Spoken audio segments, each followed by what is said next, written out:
kad iš vieno akvariumo į kitą nepernešti nieko su siūliniu dumbliu, žuvų nepradezinfekuosi. Reikės gerai pašerti, kad jos išsikakotų, bet jeigu krevetės yra tam pačiam inde, kur jos ir kakoja, jos sugeba ir tą patį dar pervirškinti.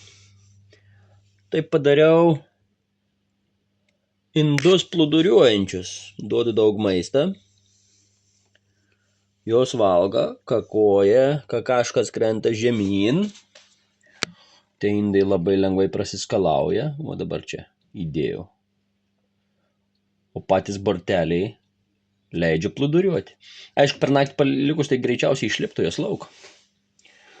Aukštą krantą. Bet tai padės, negaudant atskirai iš indų, pravalyti. Ir viskas galės keliauti į kitus indus, o akvariumą galės galutinai švariai išplauti. Aišku, tų sraigių biškį gaila, jų čia daug, galėtų eiti į kitus akvariumus.